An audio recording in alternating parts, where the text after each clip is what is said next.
네, 아주 두 분의 핫한 연사분들의 강의와 쇼를 잘 봤습니다. 매우 도움되는 피드백을 많이 올라오고 있고요. 네, 지금까지 좀 많이 올라온 질문 중에 저희가 좀 뽑아서 질문을 준비했습니다. 먼저 두 번째 세션을 발표해 주신 김현정 부원장님께 드리는 질문으로 시작을 하겠습니다. 언어에 대해서 좀 파견가기를 원하시는 분들이나 베트남 현지 비즈니스 준비하시는 분들께서 언어를 어느 정도 수준으로 준비를 해야 되는지, 김도현 이사님도 굉장히 언어를 잘하시는 것 같은데 네, 아닙니다. 이 부분에 대해서 조금 김현진 부원장님 의견 부탁드립니다. 일단은 사실은 이게 언어라는 것이 하면 할수록 좋지만 사실 어느 수준까지라고 얘기하기가 굉장히 어렵기는 해요. 근데 제가 아까 전에도 얘기를 드렸다시피 간혹 가다가 베트남에서 10년을 살든 20년을 살든 그냥 대충 뭐 이거 주세요, 저거 주세요, 감사합니다 정도로만 이제 버티시는 분들이 되게 많거든요, 사실은. 근데 사실은 영어도 마찬가지로 사실은 막 이렇게 20년 넘게 미국에서 살아도 영어 한마디 못 하시는 분들도 사실은 계시잖아요. 근데 베트남도 마찬가지긴 해요. 근데 그렇게 하다 보면 사실은 삶의 질이 조금 떨어지기는 해요. 그렇기 때문에 물론 내가 우리 직원들의 관리를 해야 되고 직원과의 같이 소통이 필요하다. 그 다음에 그래도 생활은 하셔야 되잖아요. 약간 마트를 간다던가 아니면 이런 생활을 하기 위해서는 적어도 초급 이상 정도의 수준을 하셔야 되는데 예를 들면 뭐 기간으로 따지면 적어도 한 3개월에서 6개월 정도는 간단하게나라도 초급은 좀 끝내는 게 좋을 것 같고요. 그 다음에 그걸 배우시면서 예를 들면 베트남 직원들과의 소통이 너무 중요해요. 아까도 우리 김도현 님께서도 말씀을 하셨지만 약간 베트남 직원들과 조금 소통이 조금 돼야지만이 그들이 이해를 하고 사실은 조금 이렇게 돼야 되는구나. 사장님께서 이런 의미로 얘기를 하시는구나. 좀 알 수가 있어요. 이거를 중간에 통역을 끼는 것은 사실은 그게 다 이루어지지가 않잖아요. 내가 하고 싶은 말, 그 다음에 내가 전달하고자 하는 것. 그렇기 때문에 적어도 내가 이 친구들한테 베트남 직원에게 너 밥 먹었니? 이제 퇴근해라. 아니면 청소해라. 이런 거를 하기 위해서는 초급 정도는 해야 돼요. 그렇기 때문에 제가 조금 말이 길어졌지만 저희 아버지도 이제 비유를 들어볼게요. 저희 아버지가 이게 보통 디베냐라는 것이 집에 가다라는 거거든요. 근데 저희 아버지가 처음에 베트남에 진출했을 때 몇 개 단어밖에 몰랐어요. 그래가지고 아버지께서 야 오늘은 디베냐 하지 말고 오늘 람쥐 켜자. 약간 이렇게 말씀을 하시는 거예요. 한국어도 아닌 베트남어도 아닌. 그러니까 베트남에 사시는 분들은 되게 많이 아실 거예요. 청소해 이것도 야 싹세 해라. 약간 이렇게 하거든요. 근데 이렇게 하다 보니까 소통이 안 이루어지는 거예요, 사실은. 그렇다 보니까 적어도 내가 직원들한테 혹은 소통할 수 있을 정도의 실력은 갖춰야 된다라는 것이 제 의견입니다. 네. 선생님께서는 오랜 동안 좀 현지 생활을 하신 걸로 알고 있는데 베트남어를 유창하게 하게 뭐 되기까지 배우신 팁이나 이런 거는 베트남 주재원에 가신 분들이나 좀 진출하시려는 분들에게 좀 도움이 될 것 같다라는 팁을 좀 주실 수 있을까요? 제가 좀 특이한 이력인데 원래는 어렸을 때부터 음악을 했었어요. 그래서 아시는 분들은 아실 건데 제가 원래 20살 때 베트남에 가서 원래는 처음에 있었던 게 호치민 오케스트라에서 원래 근무를 했었어요. 한 3년, 4년 정도 연주도 했었었고 그러다 보니까 제가 베트남어를 처음 배우기 시작한 게 지휘자의 말을 못 알아들어서 좀 시작을 했던 거였어요, 사실은. 그러다 보니까 제가 베트남어를 이제 알파벳도 시작하고 성조를 시작을 했는데 처음에 베트남 사람들과 이야기를 하는데 베트남 사람들 말이 너무 빠른 거예요. 일단은 물론 한국 사람들도 그러겠지만 베트남어는 성조가 육성조가 있고 동의어도 너무 많은데 게다가 말도 빠르고 이러다 보니까 처음엔 너무 힘들었었어요. 그래가지고 일단은 내가 랭귀지 스쿨이라도 정말 정식으로 배워야겠다 해가지고 이제 간 거예요. 그 랭귀지 스쿨 학원에.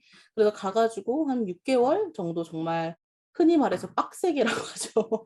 그래서 정말 빡세게 공부를 했어요. 그래가지고 한 6, 7개월 정도 하고 나니까 이제 조금 귀가 트이는 거예요. 말이 트이고 그래가지고 일단 택시 아저씨가 하는 말도 알아듣겠고 생활하면서 이제 아줌마 뭐 가게 아줌마들이 하는 말도 알아듣겠고 막 그렇게 좀 공부를 했던 것 같아요. 그래서 저는 제 기준으로는 한 5, 6개월 정도 했더니 생활이 됐었고 1년 정도 지나니까 불편함 없이 좀 지냈던 것 같아요.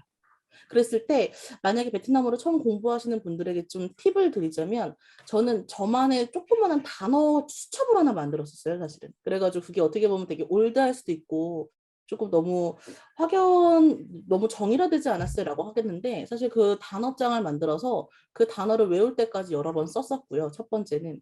두 번째는 왜 영어 배울 때 그냥 틀어놔라 하는 경우가 굉장히 많았잖아요. 사실은 옛날에 영어 공부할 때. 근데 제가 그냥 그거를 한번 해봤었어요. 그러니까 제가 베트남에 살았을 때는 스마트폰이라는 게 없고 그냥 투지폰이었고 이제 MP3로 들으면서 했었었는데 그거를 라디오에 맞추면 베트남 라디오가 막 나와요. 그럼 들리는 것은 한국, 비엔남 이런 거밖에 없는 거예요. 사실은 처음에는. 근데 그냥 나는 모르겠다. 너는 그냥 말해라. 이런 식으로 하루에 20분씩 꼬박꼬박 그냥 들었어요. 그러다 보니까 어느 날 갑자기 좀 그날 내가 배운 단어가 들리고 어느 날 갑자기 아 이게 조금 말도 되겠다. 약간 요렇게 좀 되더라고요. 그래서 일단은 여러분들이 만약 베트남어를 시작한다라고 하시면 포기하지 않는 것, 단어 위주의 수업, 단어 위주의 공부, 그다음에 발음 위주, 그다음에 듣기, 약간 이런 식으로 좀 공부를 해주시면 좋을 것 같습니다. 다음 질문을 좀 드리겠습니다. 호치민, 하노이 또 관심 많은 도시잖아요. 문화, 네. 언어 등에서 좀 다양한 차이가 있는 것 같은데요. 네. 실제 생활하시면서 물론 호치민 기반으로 오래 계셨던 걸로 알고 있는데 어떤 차이가 좀 있으셨을까요? 네. 일단 단어 차이가 정말 심했어요. 발음 차이와 단어 차이였었어요. 저는 호치민에서 있었지만 사실 제가 아까 오케스트라에서 근무를 했다고 말씀드렸잖아요. 그 오케스트라 단원들이요. 희한하게 하노이 분들이 정말 많으셨어요. 그러다 보니까 이제 저한테는 좋은 기회였지만 조금 헷갈릴 수밖에 없었던 환경이기도 했었어요. 왜냐하면 생활은 호치민 사람들이랑 하는데 오케스트라에서 일을 하면 하노이어를 막 하는 거예요. 그랬을 때 가장 큰 차이점은 첫 번째는 뭐였냐면 단어가 조금씩 다른 단어들이 있어요. 예를 들어 설명을 드리면 숟가락이라고 하면 호치민은 몽이라고 발음을 해요. 근데 하노이는 대요 라고 완전 다른 발음을 쓰더라고요. 과일 같은 것도 그렇고 몇 개의 단어들. 그리고 두 번째는 발음 차이가 좀 심해요.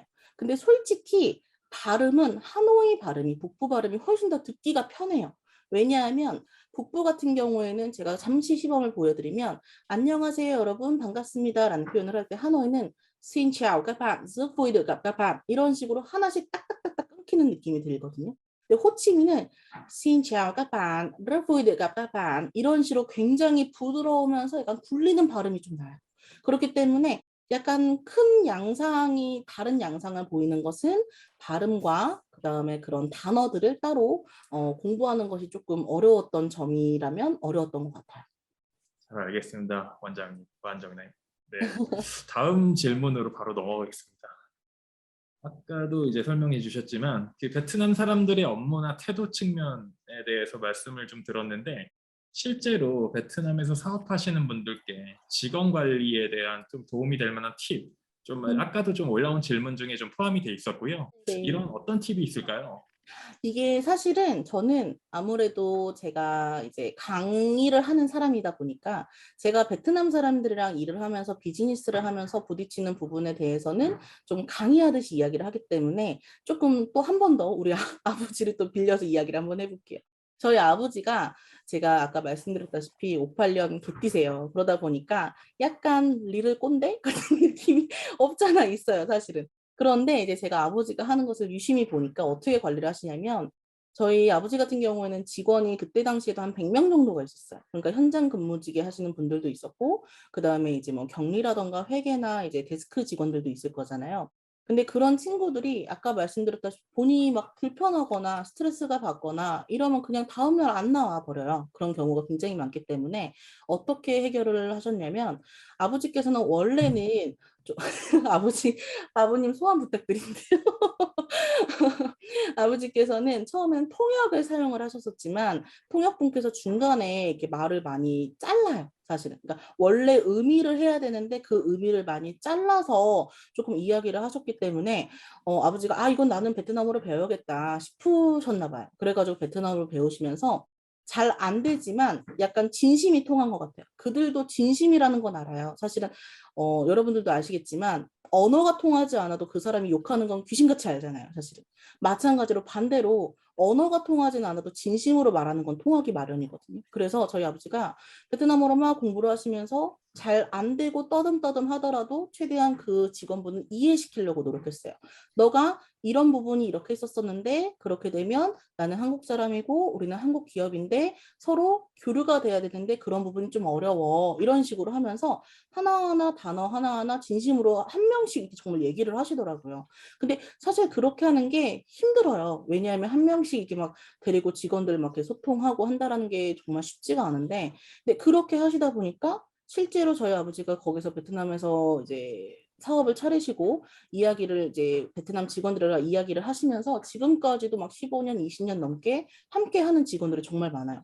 아무래도 같이 일하는 사람들이 정말 중요하잖아요. 서로 마음도 맞아야 되고 여태까지 열심히 막 해왔는데 갑자기 그만둔다거나 갑자기 태클을 건다거나 그러면 분명히 문제가 있기 때문에 그 직원 관리를 이제 차곡차곡 좀 해오시는 것을 봤어요. 그래서 제가 좀 그걸 보면서 드릴 수 있는 팁이라는 것은 일단 첫 번째는 이것은 제가 강사 입장에서 말씀을 드리면 제가 사실은 강의를 하면서 뭐 삼성이나 LG, 뭐 CJ, SPC, 한국전력 뭐 이런 데서 특강 같은 걸 굉장히 많이 했었거든요. 베트남어 외에 이런 특강도 좀 많이 했었었는데 가장 중요한 것은 그 나라의 문화를 이해하는 것이에요.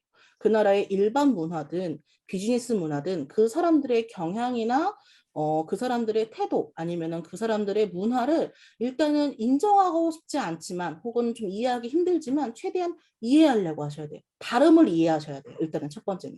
그래서 그 사람들이 아 이렇구나라는 것을 생각을 해놓고 그 다음에 베트남어로 조금 배우시면서 서로 상호작용을 하는 거예요. 말 그대로. 서로 진심으로 대하면서 이야기를 조금 해주시면서 아 이렇게 했으면 좋겠다 저렇게 했으면 좋겠다 하면서 대화를 많이 나누시는 것을 조금 추천드려요. 그렇게 하면 확실히 직원 관리 부분에서 조금 도움이 있으실 거라 생각이 듭니다. 너무 감사합니다. 언어에서부터 어떤 도시의 차이나 실제 네, 직원을 관리할 수 있는 팁, 결국은 진정성과 진심이 네, 승리한다. 뭐 이런 네, 말씀 잘 들었습니다. 네, 너무 감사드리고요, 연진 부원장님. 네, 네, 감사합니다. 네, 바로 다음으로 저희 또 김도현 이사님에게 먼저 질문을 드리도록 하겠습니다.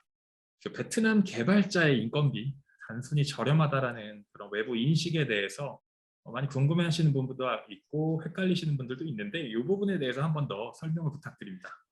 개발자 관련해서 수요자 고객 입장에서는 싸게 그 소싱을 하려고 하고 있겠고, 베트남의 공급자 입장에서 개발자 입장에서는 자신의 몸값을 계속 올리려고 하다 보니 이게 딱 싸다, 뭐 저렴하다 이렇게 단정짓기는 좀 어려울 것 같습니다. 아까도 말씀드린 것처럼 시작이 700불부터 개발자가 시작한다 해도 연 12%에서 18%까지 임금이 상승하게 된다면 4년, 그다음에 5년, 6년 차 개발자들이 얼마나 빨리 이렇게 금액이 몸값이 올라가는지 와서 경험을 하실 수 있을 것 같습니다. 그래서 여기 여쭤보신 게 저렴하다라는 절대적인 거는 없을 것 같고요. 요즘에는 좀 트렌드가 그렇습니다.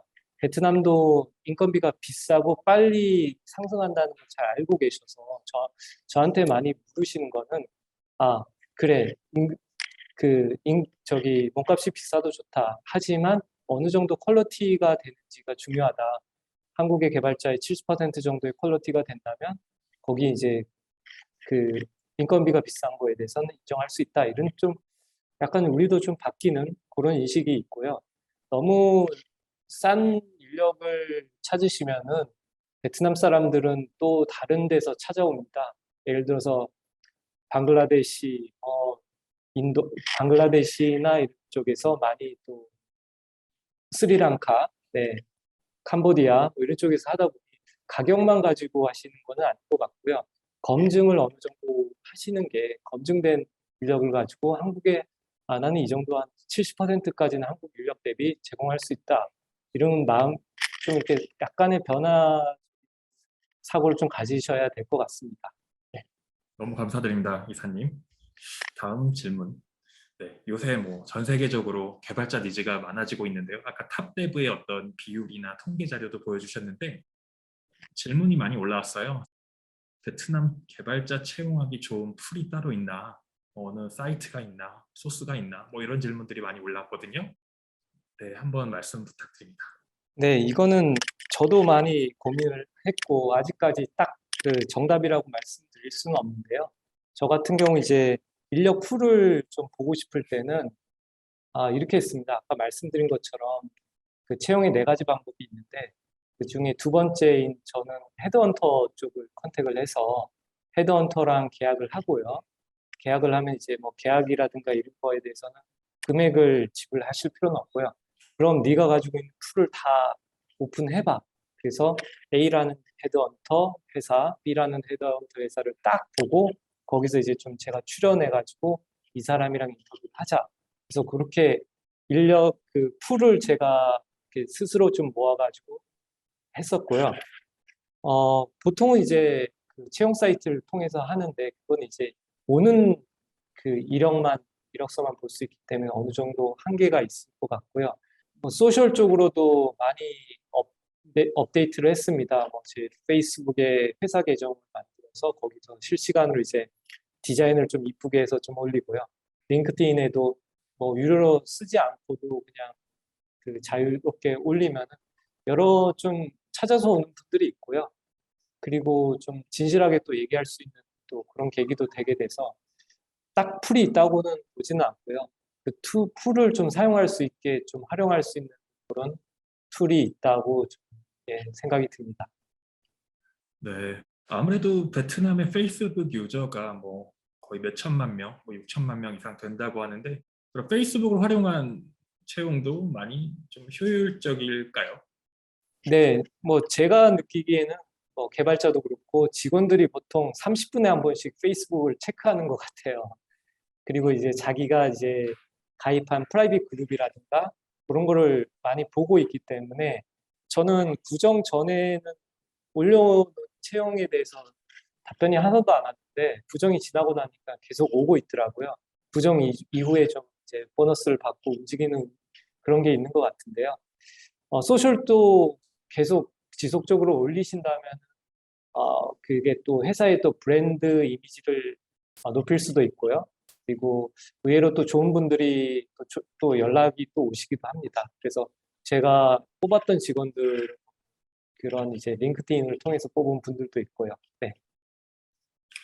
네, 의견 너무 감사드립니다. 많은 도움이 될 것 같습니다. 채용에. 다음으로 개발자 이직 현상. 굉장히 어떻게 보면은 한국에서 베트남 진출해 사업하는 기업들한테 좀 리스크적인 측면도 있는데 베트남이 워낙 작다고 하니까 최대한 개발자들을 오래 킵할 수 있는 부분, 인센티브. 아까 떼시라고 해서 명절 보너스도 얘기해 주셨는데요. 좀 구체적으로 어떤 요인이 있을까요?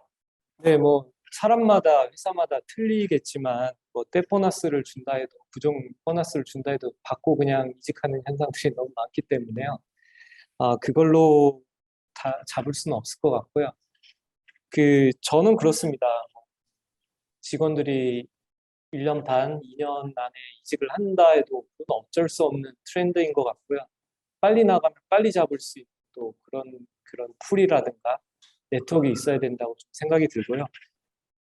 제 생각에는 한국 사람이 관리자들이 다 일일이 관리자 한 명이 다 일일이 다 관리를 할 수 없고 중간에 베트남 관리자를 잘 키우셔가지고 그 관리 팀장이 팀원들을 계속 이렇게 다독이고 대화를 하고 이 친구들이 어떤 인센티브를 원하고 있는지 회사하고 어떤 미래를 가지고 있는지 그런 걸 끊임없는 대화를 통해서 그 채널을 통해서 흡수하는 게 가장 중요하다고 생각합니다. 그들이 우리한테 얘기하는 것과 자기가 그 보고하는 자기 위에 베트남 팀장한테 얘기하는 것좀 상당히 좀 깊이가 좀 틀린데요. 그러면은 이제 한국의 관리자는 그 관리자하고 또 깊은 교감과 관계를 유지하고 그 중간에 있는 그 역할을 잘 해주는 게 베트남 현지 관리자의 역할일 것 같고요. 그리고 네, 그런 여러 가지 문화적인 차이를 우리가 좀 인식을 해야 될 거라고 생각이 됩니다. 아까 김현진 강사님께서도 얘기하셨듯이 출퇴근에 대한 뭐 그런 거 6시, 5시 반 땡 하면 가고 그런 거에 대해서 우리가 좀 편견을 가질 수도 있거든요. 우리는 뭐 프로젝트가 있으면 밤도 새고 그렇게 일하는데 얘들은 왜 뭐 시계만 보고 있을까 이렇게 생각을 하기도 하는데요. 베트남은 생활 패턴이 우리하고 좀 틀려서 새벽 일찍 일어나서 직장에 와서 밤보다 낮에 많은 일을 하고 저녁에는 이제 가족과 이렇게 지내는 그런 문화가 있다 보니 그 문화를 깨는 것보다 그걸 인정하면서 그러면 업무 시간에 할 수 있는 많고 적음을 가지고 성과 달성으로 이제 측정하는 그런 문화를 직원들한테 좀 익숙하게 좀 전파하는 게 좀 중요하다고 생각합니다. 그래서 자기가 일한 시간만 생각하는 게 아니라 그 성과를 가지고 이 회사가 어떻게 미래를 같이 할 수 있고 공동체로 함께 그 목표를 추구할 수 있는지 보여주는 그런 것들이 좀 많이 필요하다고 생각합니다. 그거는 이제 떼세 보너스 주는 것보다 뭐 이번 올해부터 뭐 몇 프로 올려줄게 이거는 당연하다고 생각할 수도 있습니다. 베트남에서요. 그게 올려줘도 떠날 수 있기 때문에 문화를 공감하고 대화를 하고 중간에 믿을 만한 이제 미들맨의 관리자를 잘 양성시키는 게 좀 중요하다고 생각이 듭니다. 너무 감사드립니다. 결국은 처음에 또 김현진 부원장님도 그렇고 대원의 전은식 대표님 말씀도 문화를 잘 이해해서 거기에 스며들어야 된다라는 진정성에 대한 말씀도 해주셨는데 도현 이사님의 말씀과 또 좀 일맥상통하는 부분 같습니다. 자, 그러면은 좀 다음 질문을 조금 드리고 싶은데요. 요즘 뭐 가장 핫하고 사실 뭐 베트남도 클라우드 트렌드가 많이 올라가고 있는데 뭐 백엔드, 데브옵스, 뭐 클라우드 엔지니어에 대한 수요도 좀 많이 늘어나는 것 같아요. 질문 주신 분들도 이 부분을 좀 많이 주셨고요. 위 개발자들의 스킬, 뭐 수준이나 숫자, 뭐 전체 개발자 대비 어떤 비율 이런 것들이 뭐 대략적으로 어느 정도일지 또 다시 한번 간략하게 설명 가능하실까요? 사실 그 베트남에서는 데이터라는 게 정확하게 존재하지 않고 있고요. 이 각각의 이제 포지션별로 어느 정도의 수요가 있을지 어느 정도의 숫자 그 개발자 대비 비율이 어떨지는 정확하게 지금은 알 수는 없고요. 그 제 자료를 나중에 배포 드리겠지만 그 파워포인트 15페이지에 보시면은 개발자 선호도라는 게 있습니다. 그 중에 70% 정도가 풀스택 디벨로퍼고요. 그 다음에 이제 60%, 그 다음에 이제 백엔드라든가 이런 쪽이 좀 많습니다. 그리고 가장 인기 있는 개발자도 이제 백엔드라든가 풀스택이 많다 보니까 전체적으로 개발자 대비 풀스택이라든가 백엔드가 가장 많이 차지한다고 보면 되고요. 지금 요즘에 클라우드 같은 경우에는 계속 이제 베트남도 디지털화가 되고 있어서 트랜스포메이션이 되고 있어서 SA 솔루션 아키텍트라든가 데브옵스에 대한 니즈가 굉장히 많이 급상승하고 있습니다. 다만 수요보다는 공급이 적은 시장이다 보니 SA라든가 데브옵스를 실제로 구하는 것은 굉장히 좀 어려운 상황이고요. 그렇지만 좀 앞으로는 전반적으로 봤을 때 지금 말씀하신 백엔드, 데브옵스, 그다음에 클라우드 엔지니어 이 부분이 가장 많은 비중을 차지하고 가장 많이 선호하고 가장 많이 수요가 있다고 보시면 될 것 같습니다. 정확한 비율은 제가 좀 자료를 더 찾아보고 나중에 공유할 수 있으면 공유해 드리도록 하겠습니다. 네, 이상으로 우리 김도현 이사님이셨습니다. 네, 오늘 패널 토크까지 좀 저희가 딱딱 알맞는 시간으로 준비를 해봤습니다. 물론 이제 모든 것들을 담고 싶지만 저희가 이번 한 번으로 세션을 끝낼 것은 아니고요. 추후에 또 웨비나가 있습니다. 그래서 이후에 좀 더 관심도를 반영해서 좋은 컨텐츠로 준비하도록 하겠습니다. 경청해 주셔서 감사합니다.